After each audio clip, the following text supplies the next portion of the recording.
Hey guys, so it's Sunday today. Yes, we have finished our trailer Sundays. Now, if you've been on my channel for a while, you'll have known that last week and for the last 33 weeks, I have been doing Elvis movie trailers on my channel. Now, I've been thinking, how can I do more Elvis movies? I want to do more Elvis movies on my channel. So, for the next 31 weeks, we're going to look at a co-star from every movie, and we may as well do it in chronological order again so it looks nice and neat in my playlist section. So we're going to start with Love Me Tender, and today of course we're going to look at Debra Padgett. Now, I haven't done any more research or any extra research into this. I wanted to do this video off the cusp so we can work together on this. So I was thinking, let's do something where we chat it out. So put down in the comments below things that you've heard about Debra Padgett. Everybody can read each other's comments. We can learn lots more about the person. So Debra Padgett was in Love Me Tender. Now, Love Me Tender is Elvis's first ever movie. So yeah, imagine Elvis coming into the world of Love Me Tender. I can't even imagine it. It must have been so very exciting for him. He was a man who loved the James Dean, Marlon Brando, these people. Kim Novak was his favourite girl that he liked at the time. So these big people who were big time actors he respected, and he wanted to be an actor himself. So it must have been amazing coming into Love Me Tender and having that first time, having a go at doing lines. And apparently Elvis knew all the lines of every single bit in the script of other people's lines, his lines, and he had quite a photographic memory anyway, so that was probably quite easy for him to do.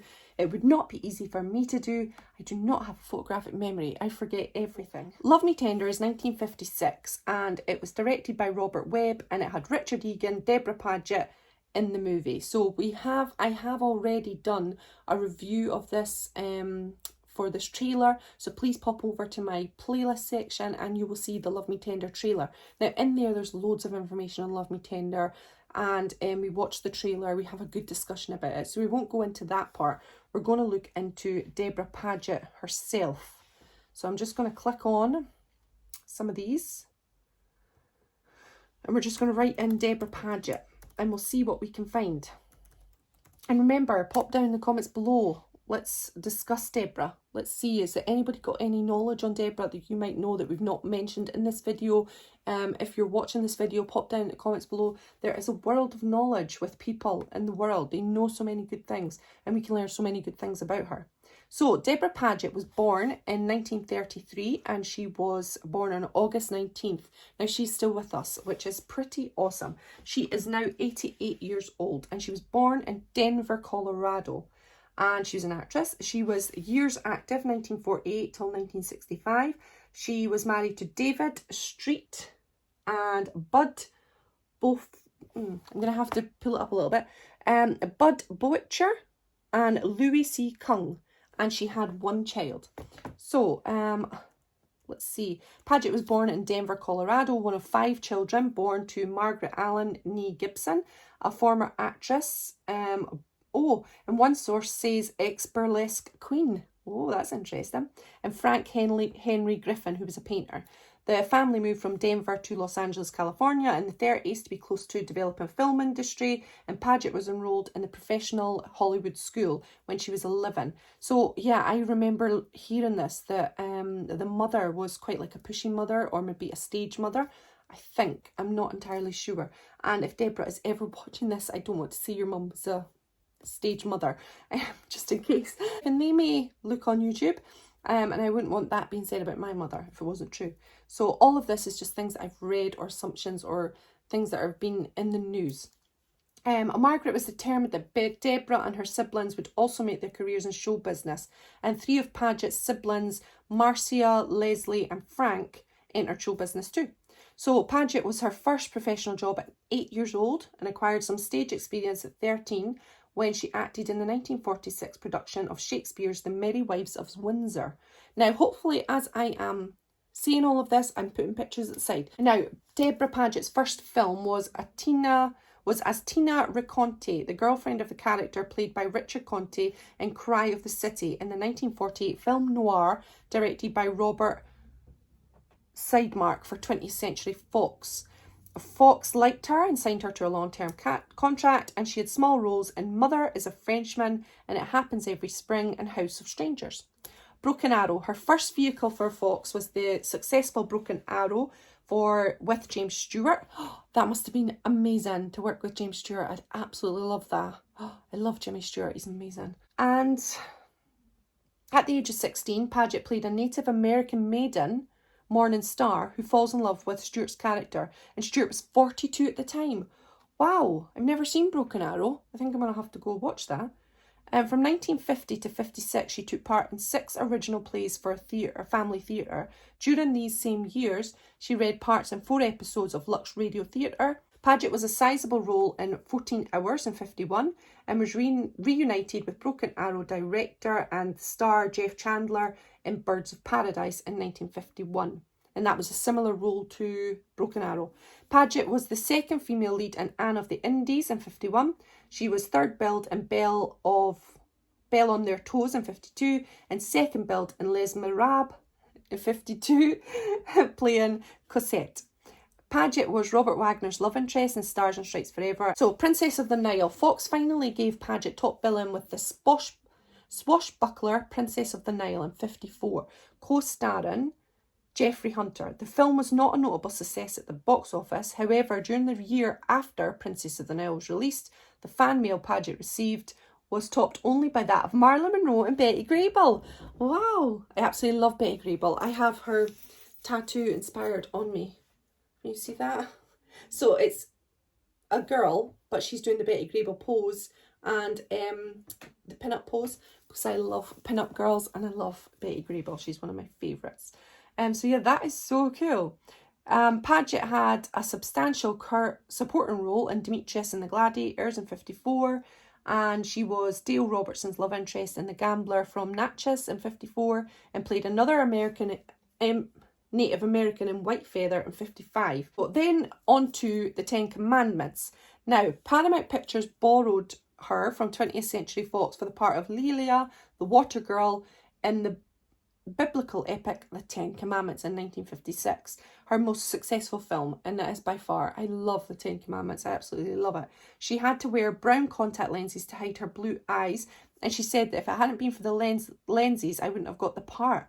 However, she also said that the lenses were awful to work in because the lights used to heat them up. Oh my goodness. The film was a huge success, and as was Padgett's Fox Western Love Me Tender alongside Elvis Presley. Padgett and Richard Egan were billed above Presley, but it was the singer's popularity and charisma that made the film so successful.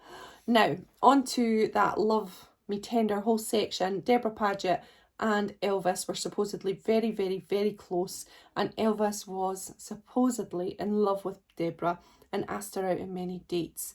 Her mother was always on set, so it was said that Debra didn't go out with Elvis, and her mother wouldn't have allowed it, and it just wouldn't have been the thing. And she said of Elvis that he was a real sweet boy. So Debra was said to have said, had anyone told me that he had never had a dramatic lesson and never stood in front of a movie camera, I would not have believed it. His acting was convincing. He always knew his lines. He picked up like a trooper. The purely technical aspects like moving in and out of camera range and the many other tricks of the trade that usually took months and years of experience to learn.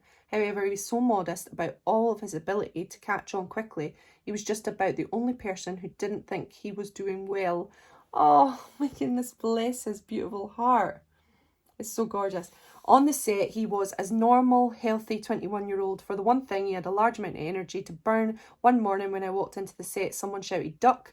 A split second before a football shot passed my head. A moment later, Elvis was by my side, breathless and apologetic. "Oh, I'm so sorry, Debra." I finally talked him into calling me that by my first name. And I didn't mean to scare you. Elvis and his cousin Jean were always active. When they had some free time on set, they would play some football. So that is pretty cute that the two of them together. It's just lovely, isn't it?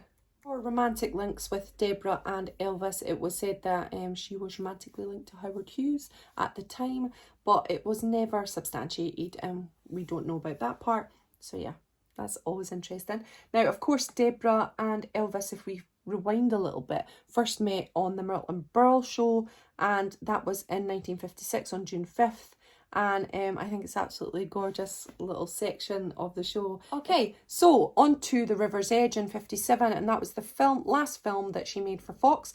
Post-Fox, after that, Paget's career began to decline. She went to Paramount to play Cornel Wilde's love interest in a 57 movie. She was the juvenile lead in From the Earth to the Moon in 58. A talented dancer and singer, Paget also had a successful nightclub act at the Flamingo Hotel in Las Vegas.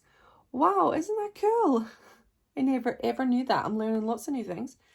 In Europe, in 58, she travelled to Germany to headline the cast of Fritz Lang's two-film adventure saga, The Tiger of, I can't say that word, and The Indian Tomb in 59, a role that recalled her character in The Princess of the Nile. In 59, Paget appeared as Layla Russell in the episode The Unwilling for the NBC Western television series Riverboat. In 60, she appeared as Laura Ashley in the episode Incident in the Garden of Eden on CBS's Western series Rawhide. Absolutely love Rawhide. My mum was a massive Rawhide fan and would watch that constantly. So I've seen a lot of them. I can imagine I've seen her in it. So Paget's two final films were for Roger Corman at American International Pictures, Tales of Terror, and The Haunted Palace in 63. She did television work throughout her career. Her last performance in this medium came in December 65 episode of ABC's Burke's Law, starring Jean Barry. She retired from entertainment in 65 after marrying a wealthy oil executive by whom she had her one son, her only child. Later in her career, Paget became a born-again Christian. She hosted her own show, An Interlude with Debra Padgett, on the Trinity Broadcasting Network, a Christian network in the early 90s, and also was involved in Praise the Lord. She occasionally appears on TBN as a guest. I'm going to have to look all this up.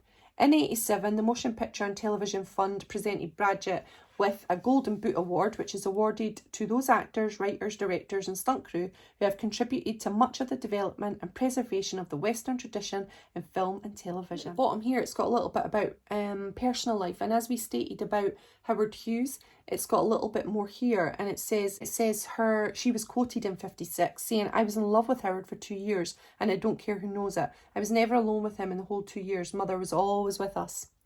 I haven't seen Howard for a long time now because I'm a one-man woman and I've got to have one-woman man, but I'll always remember Howard with fondness." Oh, that's nice.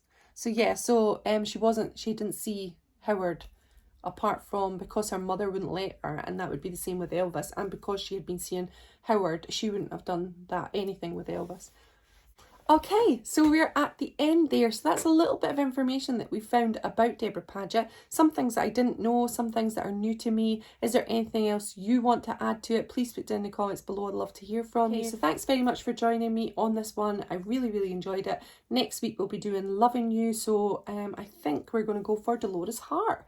So yeah, we'll see you there. All right, bye everyone.